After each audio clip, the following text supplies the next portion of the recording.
my grandfather immigrated to this country from Jamaica as a teenager, and he was by trade a cigar maker. So when he came to America, he landed in Kentucky, where a lot of the tobacco fields were.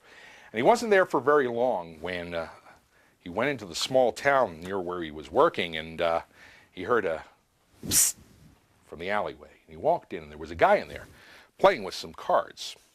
And the guy said to him, "Hey, buddy, how'd you like to make yourself some quick money?" Well, now my grandfather was not averse to that. He really didn't have much when he came to this country, and he was a little cautious, though, because they had card cheats even in Jamaica. And so when he shuffled the cards, he watched very intently as the man said, all you have to do is follow the play of one card. If you can follow the money card, you can win yourself a lot of money. And so he placed it on the cards, and he shuffled them slowly and deliberately. And my grandfather watched very, very carefully, and the man put out 1, 2, 3, 4 cards on the table. And he said to my grandfather, if you guess which card is the money card, you win the money. Now, my grandfather was a little suspicious. He thought perhaps that the money card wasn't even on the table. But when the gambler showed him the rest of the cards in his hand, he realized he had no reason to be suspicious whatsoever. Now, Tamara, which of those cards would you have bet on? You're not going to win a freezer or anything, Tamara. I mean, okay, well, that's exactly the card my grandfather bet on. Excellent.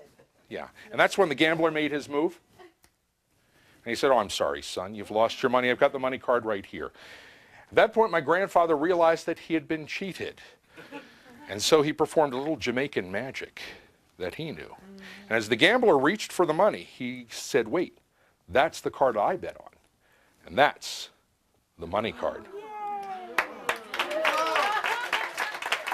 Well, the gambler froze in his tracks, and when he turned over the card that just a moment ago was the money card, he realized he'd been beaten by someone or something he didn't really understand. Well, my grandfather got to keep the money, and he got to keep the cards, and that's how I got them.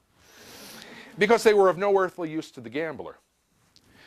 That's because you simply can't play a money game with that many money cards.